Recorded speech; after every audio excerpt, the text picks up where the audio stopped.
So guys, मेरा डोम theatre का show हो चुका है। मैं उसके लिए जा रहा हूँ। आपको मिलता हूँ एक ब्रेक के बाद। इस दल की तीसरी मीटिंग आरंभ होगी। अगर वो एवरेस्ट की चोटी चढ़ने में सफल होती है तो इतिहास में अरासेली पहली स्पेन की महिला होंगी।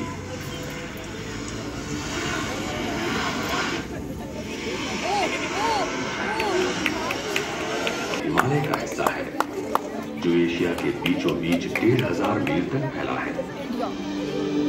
इसकी बर्फीली और नीचे सब ट्रॉपिकल जलवायु की घाटियों में बसी है नेपाल की राजधानी काठमांडू।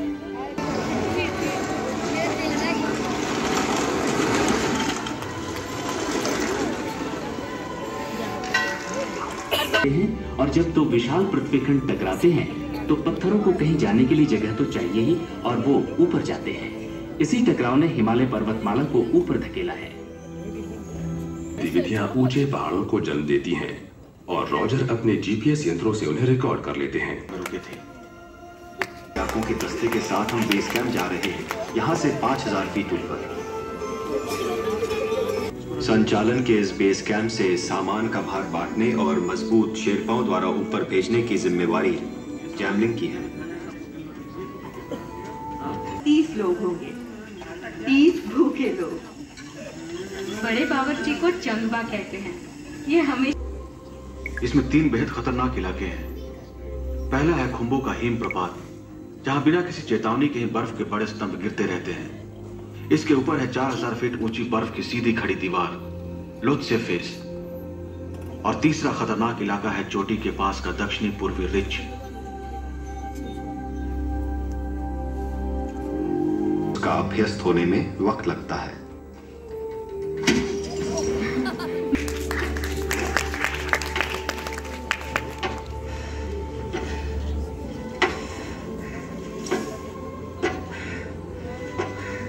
पता भी नहीं करना चाहती।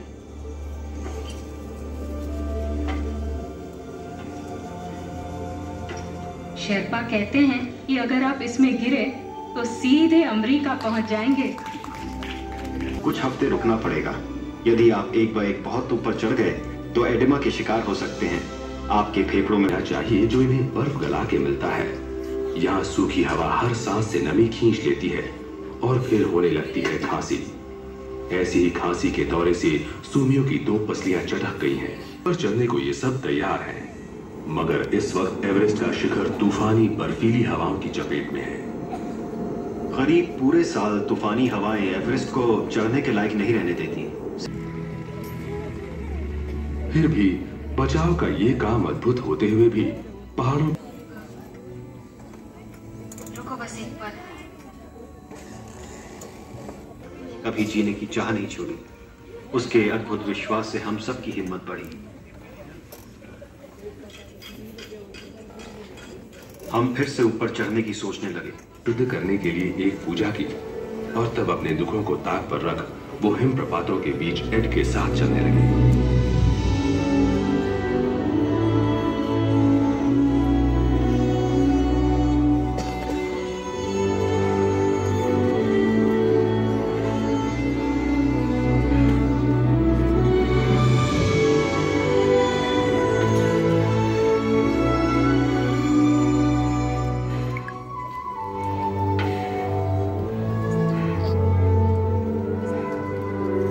पहुंचे तब भी ऊपर हवा बहुत तेज थी।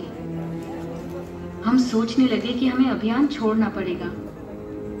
शेरपाओं को डर था कि शेरपाओं ने कहा कि वो डर रहे थे, तो मैंने वही कहा जो मेरे पिता ने सिखाया था। एक आरोही को सदा पर्वत का आदर करना चाहिए। मेरा बड़ा खतरा है। दिमाग को ऑक्सीजन कम मिलने से ठीक से सोचना मुश्किल होता है। शराबी की सी हालत हो जाती है। आपको लगता है आपका दिमाग चुस्त है, मगर ऐसा है नहीं। हम गई है। 26,000 फीट पर जीपीएस रिसीवर को सेट करना मुश्किल था, लेकिन ये काम कर रहा था। मैंने रॉजर से ये नहीं कहा कि हमने यहाँ सैकड़ों पत्थरों को देखा जो कभी समुद्र के कद में थे। यहाँ से पत्थरों के अलावा भी ले जाने को बहुत कुछ है। 22 मई धीमी गति से चलती है। आप सो नहीं सकते, खा नहीं सकते। आपका दिमाग ऑक्सीजन के लिए तरसता है। आपका शरीर कमजोर हो जाता है और आपकी मांसपेशियां जवाब देने लगती हैं। इसीलिए तो आखिरी 3000 फीट को मौत का इलाका कहते हैं। और मुझे आगे बढ़ना ही पड़ा।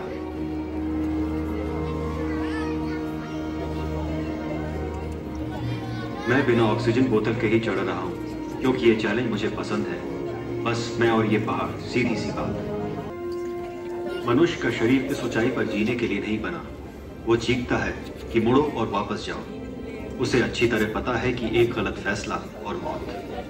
अपनी सारी ताकत और ध्यान लगाना पड़ रहा था। कभी जीवन में ऐसी थकी नहीं मैं। मन करता था बस बर्फ में बैठ आराम कर लूं। लेकिन फिर खुद से बोलती थी 10 कदम और। बस मैं चलती और चलती गई। हवा बौद्ध विहार के नगाड़ों की धमक जैसी सुनाई पड़ती है।